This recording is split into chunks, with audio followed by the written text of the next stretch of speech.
দেখতে পাচ্ছেন এই মুহূর্তে নির্বাচন কমিশনের যে বিল্ডিং রয়েছে জাহাঙ্গীরনগর বিশ্ববিদ্যালয়, সেখান থেকে আপনাদেরকে সরাসরি যুক্ত করেছি গ্লোবাল টেলিভিশনের সরাসরি সম্প্রচার। এবং যেমনটি দেখতে পাচ্ছেন এখানে কিন্তু শিক্ষার্থীরা কিন্তু এসে উপস্থিত হয়েছেন এবং শিক্ষার্থীরা যেমনটি দাবি করছেন বহিরাগত রাজনৈতিক দলের নেতাকর্মী যারা রয়েছেন তারা এই নির্বাচন কমিশনে রাত আনুমানিক 11টার সময় কেন প্রবেশ করলো এবং নির্বাচন কমিশনের সাথে কি আলোচনা করলো এই বিষয়গুলো কিন্তু জানতে চেয়েছেন। এবং এই মুহূর্তে কিন্তু যেমনটি দেখতে পাচ্ছেন বাকবিতণ্ডা চলছে নির্বাচন কমিশনের সাথে।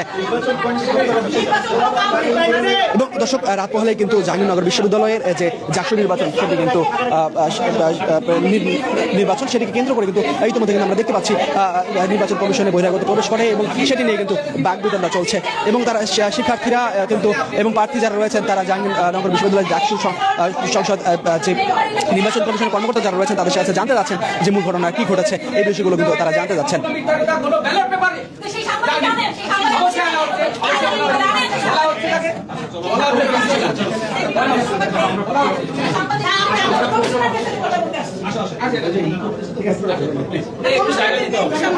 দর্শক, যেমনটি দেখতে পাচ্ছিলেন তারা কিন্তু বাকবিতণ্ডা জড়িয়েছিলেন এবং এই মুহূর্তে রয়েছে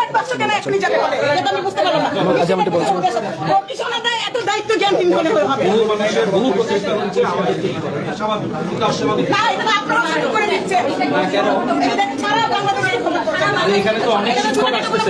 দর্শক, গ্লোবাল টেলিভিশনের সরাসরি সম্প্রচারে আপনাদেরকে জাহাঙ্গীরনগর বিশ্ববিদ্যালয় থেকে আপনাদেরকে সরাসরি যুক্ত করেছেন বুলবুল হোসাইন। দর্শক, যেমনটি দেখতে পাচ্ছেন আচ্ছা কি ঘটনা ঘটেছে আসলে চলো আমরা প্রক্টর অফিসে যাই। শোনেন, আমরা একটা খবর দেখলাম ফেসবুকে যে ব্যালট বাক্স হলে হলে পাঠানো হচ্ছে এবং আমার কথা হলো যে কমিশনার কেন এত দায়িত্ব জ্ঞানহীনতার পরিচয় দিবে। আমরা যদি একটা মেম্বার নির্বাচনও দেখি তারপরেও কিন্তু আমরা দেখি ব্যালট বাক্স পুলিশি ইয়ে দিয়ে সিকিউরিটি দিয়ে সেটা কিন্তু পাঠানো হয়, কিন্তু এইখানে আমরা সেই ধরনের কোনো কিছু দেখলাম না।